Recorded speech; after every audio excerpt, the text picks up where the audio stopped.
Hi അസ്സലാമു അലൈക്കും. ഇന്ന് ഞാൻ ഉണ്ടാക്കുന്നത് നല്ല ടേസ്റ്റി ആയിട്ടുള്ള മലബാർ സ്പെഷ്യൽ ആയിട്ടുള്ള ചൊറപ്പത്തിരി മസാലപ്പത്തിരി എന്നൊക്കെ പറയുന്ന ഒരു വിഭവമാണ്. അപ്പോൾ ഇതിന്റെ ഉള്ളിൽ നമ്മൾ ബീഫിന്റെ ഫില്ലിംഗ് ഒക്കെ വെച്ചിട്ട് തയ്യാറാക്കുന്നത് കൊണ്ട് തന്നെ കറിയൊന്നും കൂടാതെ തന്നെ കഴിക്കാൻ ഇത് വളരെ ടേസ്റ്റിയാണ്. അപ്പോൾ ഇതുണ്ടാക്കാൻ വേണ്ടി ഞാനിവിടെ എല്ലില്ലാത്ത ബീഫിന്റെ പീസുകൾ ഉപ്പും മഞ്ഞൾപ്പൊടിയും മുളക് പൊടിയും മാത്രം ചേർത്ത് കുറച്ച് വെള്ളം ഒഴിച്ച് പ്രഷർ കുക്കറിൽ 2 വിസിൽ വരുന്നത് വരെ മീഡിയം ഫ്ലെയിമിൽ ഒന്ന് വേവിച്ചെടുത്തതാണ്. അപ്പൊ കൂടുതൽ വേവിച്ചെടുക്കേണ്ട ആവശ്യമില്ല. മീഡിയം ഫ്ലെയിമിൽ 2 വിസിൽ വരുന്നത് വരെ മാത്രം വേവിച്ചെടുത്താൽ മതി. കൂടുതൽ വേവിച്ചു കഴിഞ്ഞാൽ ഇതത്ര അങ്ങ് പെർഫെക്റ്റ് ആയിട്ട് കിട്ടില്ല കേട്ടോ. അപ്പൊ ഇതാ ഈ ഒരു വേവിച്ചെടുത്തിട്ടുള്ള ബീഫ് ഒരു മിക്സിയുടെ ജാറിൽ ഇട്ട് കൊടുക്കാം. ഇനി നിങ്ങൾ വേവിക്കുന്ന സമയത്ത് അതിന്റെ വെള്ളം കുറച്ച് കൂടി പോവാണെങ്കിൽ ജസ്റ്റ് അതൊന്ന് വറ്റിച്ചെടുത്താൽ മതിയാകുമേ.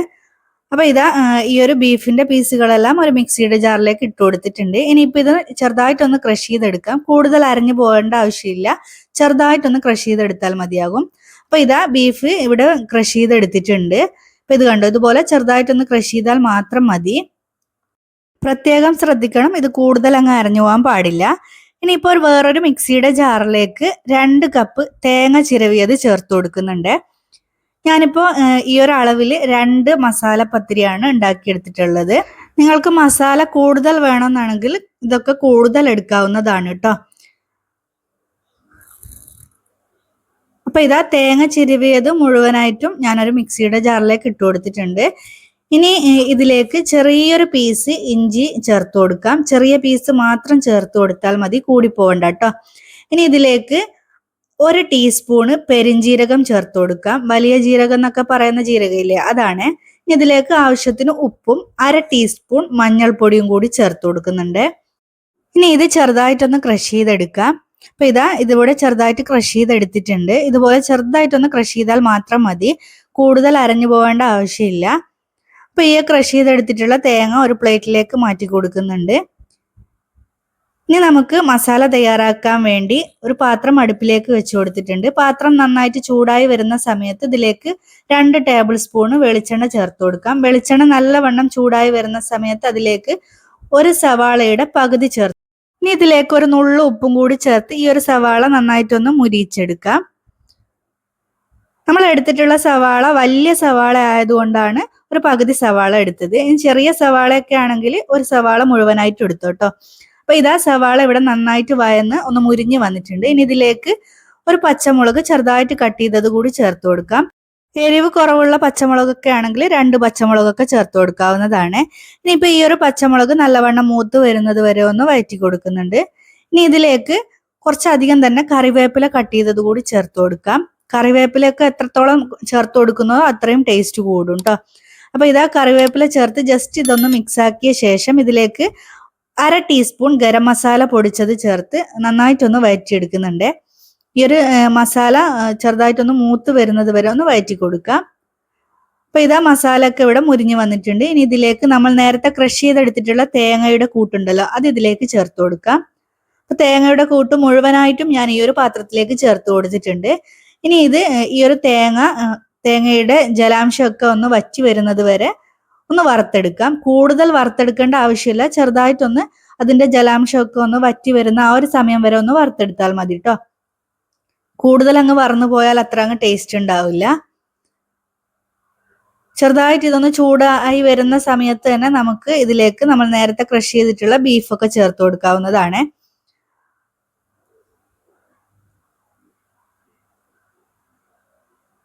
പിന്നെ നമ്മൾ മീഡിയം ഫ്ലെയിമിൽ വെച്ചിട്ട് വേണം ഇങ്ങനെയൊക്കെ റെഡിയാക്കി എടുക്കാൻ കേട്ടോ, അല്ലെങ്കിൽ തേങ്ങ ഒക്കെ പെട്ടെന്ന് അങ്ങ് കരിഞ്ഞു പോകാനുള്ള സാധ്യത ഉണ്ട്. അപ്പൊ ഇതാ തേങ്ങ ഇവിടെ ജസ്റ്റ് ഒന്ന് ചൂടായി വന്നിട്ടുണ്ട്. ജസ്റ്റ് ചൂടായാൽ മാത്രം പോലെ ചെറുതായിട്ടൊന്ന് അതിൽ ജലാംശമൊക്കെ ഒന്ന് വറ്റി വരണം കേട്ടോ. അപ്പൊ ഇതാ അത് റെഡിയായി വരുന്ന സമയത്ത് നമുക്ക് ഇതിലേക്ക് നമ്മൾ നേരത്തെ ക്രഷ് ചെയ്ത് വെച്ചിട്ടുള്ള ബീഫ് ഇതിലേക്ക് ചേർത്ത് കൊടുത്ത് ജസ്റ്റ് ഇതെല്ലാം കൂടി ഒന്ന് കമ്പൈൻ ആയി വരുന്നത് വരെ ഇതുപോലെ ഒന്ന് മിക്സ് ആക്കി എടുക്കാം. ഈ ഒരു സമയത്ത് നമുക്ക് ഇതിലെ ഉപ്പൊക്കെ ചെക്ക് ചെയ്ത് വേണമെങ്കിൽ ഉപ്പൊക്കെ ചേർത്ത് കൊടുക്കാവുന്നതാണ്. അപ്പൊ ഇതാ നമ്മുടെ മസാല ഇവിടെ റെഡിയായി കിട്ടിയിട്ടുണ്ട്. ഇനി നമുക്ക് ഇതിന്റെ ഫ്ലെയിം ഓഫ് ആക്കിയ ശേഷം ഇത് നന്നായിട്ടൊന്ന് ചൂടാറാൻ വേണ്ടി വെയിറ്റ് ചെയ്യാം. അപ്പോൾ മസാല അവിടെ തണുക്കാനായിട്ട് വെക്കുന്നുണ്ട്. ആ ഒരു സമയം കൊണ്ട് നമുക്ക് ഇതിലേക്ക് വേണ്ട അരി ഒന്ന് അരച്ചെടുക്കണം. ഞാനിപ്പോൾ ഇവിടെ അരി അരച്ചിട്ടാണ് ഈ ഒരു പത്തിരി ഉണ്ടാക്കി എടുക്കുന്നത്, അരിപ്പൊടി വെച്ചിട്ടല്ല കേട്ടോ. ഇത് നമ്മുടെ പൊന്നി അരിയാണ്. നമ്മൾ ചോറൊക്കെ വെക്കാൻ എടുക്കുന്ന ആ ഒരു പൊന്നി അരി ഉണ്ടല്ലോ, അതേ പൊന്നി അരിയാണ്. അപ്പോൾ ഇത് ഞാനിവിടെ ഒരു 8 മണിക്കൂറോളം കുതിരാൻ വേണ്ടി വെച്ചിട്ടുണ്ടായിരുന്നു. ഇത് ഏകദേശം 2 കപ്പോളം പൊന്നി അരിയാണ് ഉള്ളത്.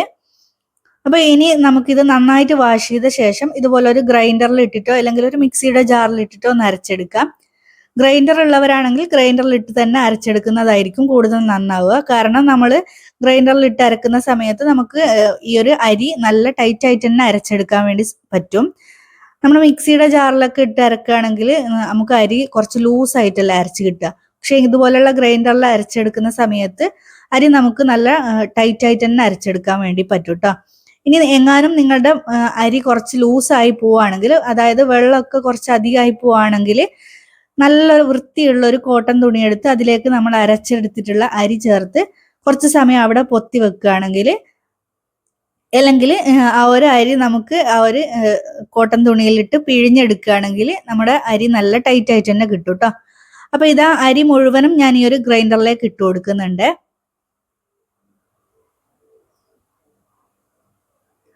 ഇനി നമുക്കിതിലേക്ക് ആവശ്യത്തിന് ഉപ്പും കൂടി ചേർത്ത് കൊടുക്കാം.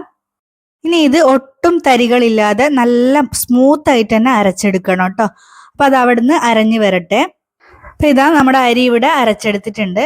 ഇത് കണ്ടോ, ഇതുപോലെ നല്ല ടൈറ്റ് ആയിട്ട് തന്നെ അരച്ചെടുക്കണം. കൂടുതൽ ടൈറ്റായി പോകേണ്ട ആവശ്യമില്ല. ഇതുപോലെ നല്ല സ്മൂത്ത് ആയിട്ട് തന്നെ അരച്ചെടുക്കാം. നമ്മൾ ഇലയുടെ ഒക്കെ ഉണ്ടാക്കി എടുക്കൂലേ, ആ ഒരു കൺസിസ്റ്റൻസിയിലാണ് കേട്ടോ അരി വേണ്ടത്. ഇനി നമുക്ക് ഇത് വേണമെങ്കിൽ അരിപ്പൊടി വെച്ചിട്ടും തയ്യാറാക്കി എടുക്കാവുന്നതാണ്. ഇനി ഈ ഒരു അരി നമുക്ക് വാഴയില ഒന്ന് വാട്ടിയെടുത്ത ശേഷം അതിൽ വെച്ചൊന്ന് പരത്തിയെടുക്കാം. അപ്പൊ ഇതാ വാഴയില ഇവിടെ വാട്ടിയെടുത്തിട്ടുണ്ട്. ഇനി അരി ഇതുപോലെ ഒരു ചെറുനാരങ്ങയെക്കാളും കുറച്ചൊരു വലുപ്പത്തിൽ ഉരുട്ടിയെടുത്ത ശേഷം നമുക്ക് വാഴയിലയിൽ വെച്ച് ഇതുപോലെ ഒന്ന് പരത്തിയെടുക്കാം. കുറച്ച് വലുപ്പത്തിലുള്ള വാഴയില തന്നെ എടുക്കാൻ വേണ്ടി ശ്രദ്ധിക്കാം കേട്ടോ. അപ്പൊ ഇതാ ഇതിവിടെ നല്ല റൗണ്ട് ആയിട്ട് നല്ല തിന്നായിട്ട് തന്നെ പരത്തിയെടുത്തിട്ടുണ്ട്. ഇനി നമുക്ക് നമ്മൾ റെഡിയാക്കി എടുത്തിട്ടുള്ള മസാല ഇതിലേക്ക് വെച്ചു കൊടുക്കാം. കൂടുതൽ അങ്ങ് സൈഡിലേക്ക് ആക്കി കൊടുക്കണ്ട, ഇതുപോലെ ഒന്ന് വെച്ചു കൊടുത്താൽ മതി. കൂടുതൽ മസാല ഫില്ല് ചെയ്യേണ്ട ആവശ്യമില്ല കേട്ടോ.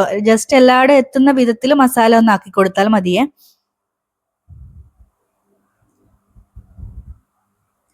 അപ്പൊ ഇതാ മസാല ഇവിടെ വെച്ചു കൊടുത്തിട്ടുണ്ട്. അതവിടെ മാറ്റി വെക്കാം. ഇനി അതുപോലെ തന്നെയുള്ള വേറൊരു ഇല കൂടി എടുത്ത് അതിലേക്ക് നമ്മൾ കുറച്ചൊരു ഓയിൽ ആക്കി കൊടുക്കാം. കൂടുതൽ ഓയിൽ ആക്കി എടുക്കേണ്ട ആവശ്യമില്ല. കുറച്ച് ഇതുപോലെ എല്ലായിടത്തും എത്തുന്ന വിധത്തിൽ ഓയിലൊന്ന് തേച്ച് കൊടുക്കാം. ഇനി നമ്മൾ നേരത്തെ എടുത്തിട്ടുള്ള അതേ അളവിൽ തന്നെ അരി എടുത്തിട്ട് അതുപോലെ തന്നെ ഒന്ന് പരത്തിയെടുക്കാം. നല്ല നൈസായിട്ട് തന്നെ പരത്തിയെടുക്കണം കേട്ടോ. അപ്പോഴാണ് കഴിക്കാൻ നല്ല ടേസ്റ്റ് ഉണ്ടാവുക. നമ്മൾ ഇതുപോലെ വാഴയിലയിൽ ഓയിൽ ആക്കി കൊടുക്കുന്നത് കൊണ്ട് തന്നെ പെട്ടെന്ന് തന്നെ ഇത് പരന്ന് കിട്ടും കേട്ടോ. ഈ ഒരു ചൊറപ്പത്തിന് പരത്തിയെടുക്കുന്ന സമയത്ത് നമ്മൾ 4-5 ലെയറായിട്ടാണ് ഈ ഒരു ചൊറപ്പത്തിൽ റെഡിയാക്കി എടുക്കുക. അതുകൊണ്ട് തന്നെ നമ്മൾ പരത്തിയെടുക്കുന്ന എല്ലാ ലെയറുകളും ഒരേ വലുപ്പത്തിൽ തന്നെ പരത്താൻ വേണ്ടി ശ്രദ്ധിക്കുക കേട്ടോ. അപ്പൊ ഇതാ ഇതിവിടെ പരത്തിയെടുത്തിട്ടുണ്ട്. ഇനി നമ്മൾ നേരത്തെ മസാല ഫില്ല് ചെയ്ത് വെച്ചിട്ടില്ലേ, അതിന്റെ മുകളിലേക്കായിട്ട് ഇതിങ്ങനെ ഒന്ന് വെച്ചു കൊടുക്കാം. ചെറുതായിട്ട് കൈ കൊണ്ടൊന്ന് പ്രസ് ചെയ്ത് കൊടുക്കുന്ന സമയത്ത് നമുക്കിത് ഈസി ആയിട്ട് തന്നെ ഇതിൽ നിന്നും വിട്ടുവരും കേട്ടോ. ചെറുതായിട്ടൊന്ന് പൊട്ടിപ്പോയിട്ടെല്ലാം ഉണ്ട്, പക്ഷെ അത് പ്രശ്നമല്ല. കാരണം നമ്മൾ ഇതിന്റെ മുകളിൽ വീണ്ടും ലെയറുകൾ വെച്ചു കൊടുക്കും.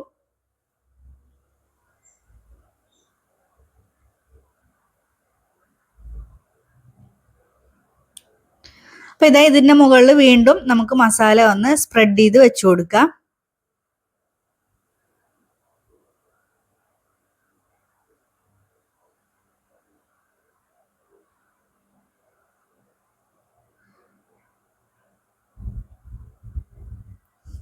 ഈ ഒരു പ്രോസസ്സ് നമ്മൾ റിപ്പീറ്റ് ചെയ്ത് ചെയ്തെടുക്കുക കേട്ടോ.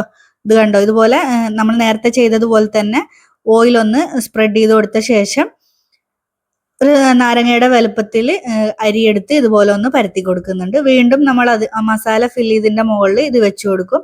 അതിന്റെ മുകളിൽ നമ്മൾ മസാല വീണ്ടും വെച്ച് കൊടുക്കും. അങ്ങനെ ഒരു 4-5 പ്രാവശ്യം അതുപോലെ ചെയ്തെടുക്കുക. കൂടുതൽ ലെയർ ആക്കി എടുക്കണ്ട.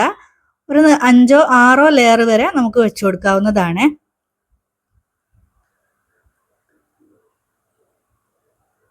ഇപ്പൊ ഇതാ ഈ ഒരു പരത്തി എടുത്തിട്ടുള്ളതും നമുക്ക് ഇതിന്റെ മുകളിലേക്ക് വെച്ച് കൊടുക്കാം. ഇത് നമുക്ക് ബീഫ് കറിയൊക്കെ കൂട്ടി കഴിക്കാൻ നല്ലൊരു ടേസ്റ്റി ആയിട്ടുള്ള റൈറ്റ് ആണ്. അപ്പൊ 4 ലെയറോളം നമ്മൾ ഇതിൽ വെച്ച് കൊടുത്തിട്ടുണ്ട്. ഇനിയിപ്പം നമ്മൾ ലാസ്റ്റത്തെ ലെയറാണ് വെച്ച് കൊടുക്കുന്നത്. അതുകൊണ്ട് തന്നെ ഈ ഒരു ലെയർ പരത്തിയെടുക്കുന്ന സമയത്ത് നമ്മൾ നേരത്തെ എടുത്ത അരിയിനേക്കാളും കുറച്ചൊരധികം അരി എടുത്തിട്ട് വേണം ഇത് പരത്തിയെടുക്കാൻ. കാരണം നമ്മൾ ഇതുവരെ നല്ല തിന്നായിട്ടല്ലേ പരത്തിയെടുത്തിട്ടുള്ളത്. പക്ഷേ ലാസ്റ്റത്തെ ലെയർ നമ്മൾ പരത്തിയെടുക്കുന്ന സമയത്ത് കുറച്ചൊരു തിക്നെസ്സിൽ വേണം പരത്തിയെടുക്കാൻ. അല്ലെങ്കിൽ ഇതിന്റെ മുകളിൽ പൊട്ടിപ്പോവാനുള്ള സാധ്യത ഉണ്ട്. അപ്പൊ കുറച്ചൊരു തിക്നെസ്സിൽ ഞാനിവിടെ പരത്തിയെടുത്തിട്ടുണ്ട് കേട്ടോ. കൂടുതൽ തിക്നെസ് കൂടി പോവണ്ട. നമ്മൾ നേരത്തെ ഒക്കെ പരത്തിയെടുത്തതിനേക്കാളും കുറച്ചൊരു തിക്നെസ് കൂട്ടിയിട്ട് വേണം പരത്തിയെടുക്കാൻ. ഇപ്പൊ പരത്തിയെടുത്തിട്ടുള്ള ലാസ്റ്റത്തെ ലെയറും ഞാൻ ഇതിന്റെ മുകളിലേക്ക് വെച്ച് ജസ്റ്റ് കൈവച്ചൊന്ന് പ്രസ് ചെയ്ത് കൊടുത്ത ശേഷം ഈസി ആയിട്ട് തന്നെ ഈ ഒരു ഇല ഒന്ന് റിമൂവ് ചെയ്തെടുക്കുന്നുണ്ട്.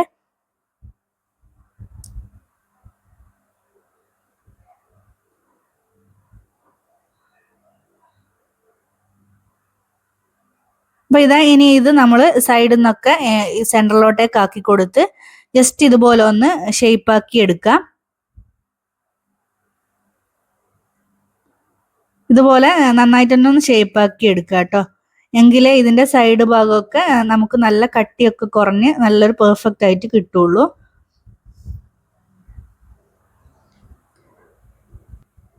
അപ്പൊ ഇതാ ഞാനിവിടെ ഇത് നല്ല റൗണ്ട് ഷേപ്പിലാക്കി എടുത്തിട്ടുണ്ട്. ഇനി നമുക്ക് ഒരു സ്പൂണിന്റെ ആ ഒരു ബാക്ക് ഭാഗം ഉണ്ടല്ലോ, അതുകൊണ്ട് നമുക്ക് ഈ സൈഡ് ഭാഗം ഒന്ന് ഡെക്കറേറ്റ് ചെയ്ത് കൊടുക്കാം. ഇങ്ങനെ ചെയ്തെടുക്കുന്ന സമയത്ത് ഇതിന്റെ സൈഡൊക്കെ നല്ല കട്ടിയൊക്കെ കുറഞ്ഞ് നല്ലൊരു ടേസ്റ്റിൽ തന്നെ നമുക്ക് ഈ ഒരു ചൊറപ്പത്തിൽ കിട്ടും കേട്ടോ. പിന്നെ കാണാനും നല്ലൊരു ഭംഗിയായിരിക്കും. അപ്പൊ ഇതാ ഇതിന്റെ ചുറ്റും ഞാൻ ഇതുപോലെ സ്പൂണിന്റെ ബാക്ക് ഭാഗം വെച്ച് ഇതുപോലെ ഒന്ന് പ്രസ് ചെയ്ത് കൊടുക്കുന്നുണ്ട്. കൂടുതൽ പ്രസ് ചെയ്യേണ്ട, ജസ്റ്റ് ഇതുപോലെ ഒന്ന് പ്രസ് ചെയ്ത് അങ്ങ് പോയാൽ മതിയേ.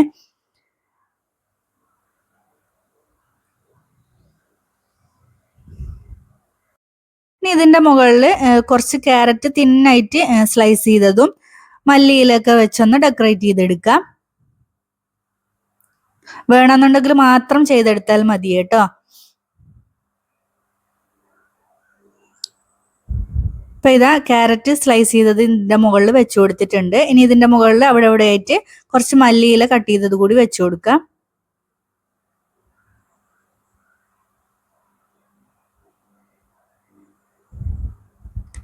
നിങ്ങൾക്ക് ഇതൊക്കെ എങ്ങനെ വേണമെങ്കിലും ഡെക്കറേറ്റ് ചെയ്തെടുക്കാവുന്നതാണ്. കാണാനൊരു ഭംഗിക്ക് വേണ്ടി മാത്രമാണ് ഇതുപോലൊക്കെ ചെയ്തെടുക്കുന്നത്. അപ്പൊ ഇതാ ഇതിവിടെ ഡെക്കറേറ്റ് ചെയ്തെടുത്തിട്ടുണ്ട്. അപ്പൊ നമ്മുടെ ചൊറപ്പത്തിൽ ഇവിടെ പരത്തിയെടുത്ത് അതൊക്കെ നല്ല ഷേപ്പ് ആക്കി എടുത്തിട്ടുണ്ട്. ഇനി ഇതിന്റെ മുകളിൽ ഒരു ഇല കൂടി വെച്ചു കൊടുത്ത് ഒരു ഇഡ്ഡലി പാത്രത്തിൽ കുറച്ചധികം വെള്ളം ഒഴിച്ച് നല്ലവണ്ണം തിളച്ച് വരുന്ന സമയത്ത് നമ്മൾ പരത്തിയെടുത്തിട്ടുള്ള ആ ഒരു ചൊറപ്പത്തിൽ ഇതിലേക്ക് ഇറക്കി വെച്ചു കൊടുക്കാം. ഇനി ഈ ഒരു പാത്രം അടച്ചു വെച്ച് മീഡിയം ഫ്ലെയിമിൽ ഒരു 15 മിനിറ്റ് നേരം ഇതൊന്ന് കുക്ക് ചെയ്തെടുക്കാവുന്നതാണ്. അപ്പൊ ഞാൻ ഈ പാത്രം ഒന്ന് അടച്ചു വെച്ചു കൊടുക്കുന്നുണ്ട്. മീഡിയം ഫ്ലെയിമിൽ 15 മിനിറ്റ് നേരം ഒന്ന് കുക്ക് ചെയ്തെടുത്ത ശേഷം ഒരു ടൂത്ത് പിക്കോ അല്ലെങ്കിൽ ഇർക്കിലോ എന്തെങ്കിലും വെച്ച് ഒന്ന് കുത്തി നോക്കാം. അതിനുശേഷം കുക്കായിട്ടില്ലെങ്കിൽ കുറച്ച് സമയം കൂടി ഒന്ന് വെച്ച് കുക്ക് ചെയ്തെടുത്താൽ മതിയാകും. അപ്പൊ ഇതാ നമ്മളിത് കുക്കാവാൻ വേണ്ടി വെച്ചിട്ട് 15 മിനിറ്റ് ആയിട്ടുണ്ട്. ഇനി നമുക്ക് ഇതിന്റെ അടപ്പ് ഒന്ന് ഓപ്പൺ ചെയ്ത് നോക്കാം.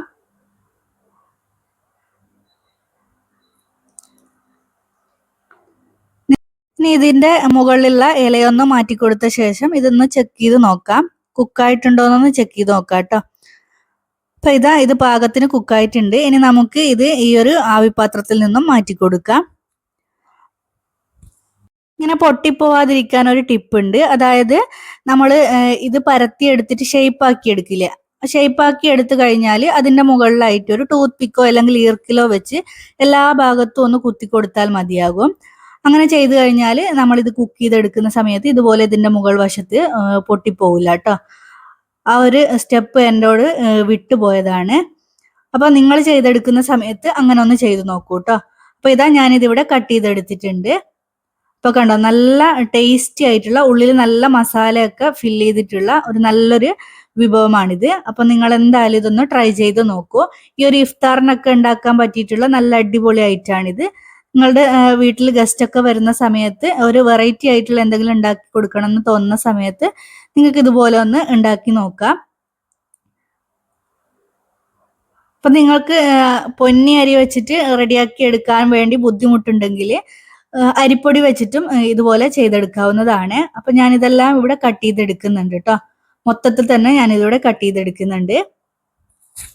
അപ്പോൾ ഈ ഒരു റെസിപ്പി നിങ്ങൾക്ക് ഇഷ്ടമാവുകയാണെങ്കിൽ പ്ലീസ് ഈ വീഡിയോ ഒന്ന് ലൈക്ക് ചെയ്യാനും ഫാമിലീസിനും ഫ്രണ്ട്സിനും ഒക്കെ ഒന്ന് ഷെയർ ചെയ്ത് കൊടുക്കാനും, നമ്മുടെ ചാനൽ ഇതുവരെ സബ്സ്ക്രൈബ് ചെയ്യാതെ കാണുന്നവരാണെങ്കിൽ പ്ലീസ് ഒന്ന് സബ്സ്ക്രൈബ് ചെയ്യാനും മറക്കരുത്. അപ്പോൾ മറ്റൊരു വെറൈറ്റി ആയിട്ടുള്ള അടിപൊളി റെസിപ്പി ആയിട്ട് വീണ്ടും കാണാം. അതുവരേക്കും താങ്ക് യു.